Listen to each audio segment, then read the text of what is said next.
લોકોનો આક્રોશ છે સોસાયટી 3 બંસીદર અને અન્ય 2 સોસાયટી સહિતના 3 સોસાયટીના 1000 લોકોનો સાથે નગરપાલિકાનો આ સંવાદ, બીજા શબ્દોમાં કહીએ તો હંગામો, અને પોતાના ન્યાયની લડત માટે લોકો લડી રહ્યા છે. શું છે મુદ્દો?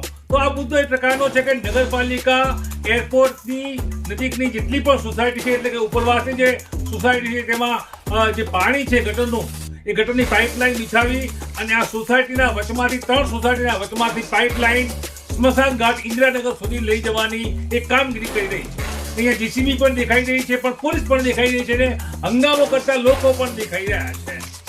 આ લોકોનું એમ કહેવું છે કે હાલની તાજા સ્થિતિમાં જ્યારે ભૂગર્ભ ગટર લાઇનની પાઇપલાઇન અહીંથી બિછાવવામાં નથી આવી ત્યારે પણ અહીં ગટરો ઉભરાઈ રહી છે, ગંદુ પાણી આવી રહ્યું છે, સુએજનું પાણી આવી રહ્યું છે. ચોમાસામાં બદતર સ્થિતિ છે, ગંદા પાણીમાં લોકોને નીકળવું પડે છે. પાણી નિકાલની યોગ્ય સમસ્યા નથી, કેમ કે ઉપરવાસમાં 30 ફૂટ ઊંચાઈ છે અને આ નીચાણવાળો વિસ્તાર છે. તો આ નવી આદિવાદી ઉપજ સમાન જો ગટર ભૂગર્ભ લાઇન નું ભૂંગળું અહીંથી પસાર કરવામાં આવશે, પાઇપલાઇન નથી પસાર કરવામાં આવશે, તો સ્થિતિ સૌથી વધારે બદતર બનશે. ડીસા રાણપુર રોડ અને નગરપાલિકા અહીંયા ગટર બનાવવા માંગે છે. આપ જોઈ રહ્યા છો નગરપાલિકા પોલીસ પ્રશાસન આવ્યું છે, જેસીબી પણ આવી ચૂક્યું છે. જો કે 3 સોસાયટી છે, વર્ષોથી ઉપરવાસનું પાણી અહીંથી પસાર થાય છે અને જો ગટર બને તો આ સોસાયટીના લોકોનું માનવું છે કે 3 સોસાયટીઓ પીડિત બની શકે છે. 3 સોસાયટીઓને કાયમી ખાતે આ ગટરના પાણીથી પીડિત થવાનું હોય છે.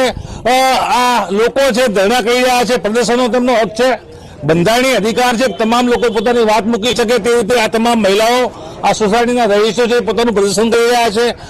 શું કહેશો, શું સમસ્યા છે?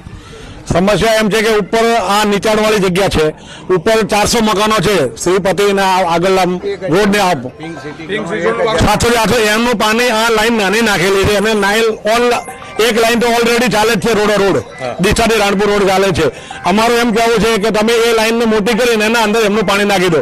નકર આ મકાનો જે છે ને એ 30 ફૂટ ઊંચા છે અને અમારા જે મકાનો છે એને 20 ફૂટ નીચા છે. એને કરીને ગટરનું પાણી અમારા જાજરી બાથરૂમમાં ઉભરાય છે. એને માટે બહુ મોટી સમસ્યા છે અને ચોમાસામાં તો અહીં ચાલી જ નથી શકતા. નીચાણવાળો વિસ્તાર છે, 3 સોસાયટીઓ છે, ઉપરવાસનું પાણી અહીંયા આવશે તો સમસ્યા સર્જાશે તેવી વાત છે. શું કહેશો?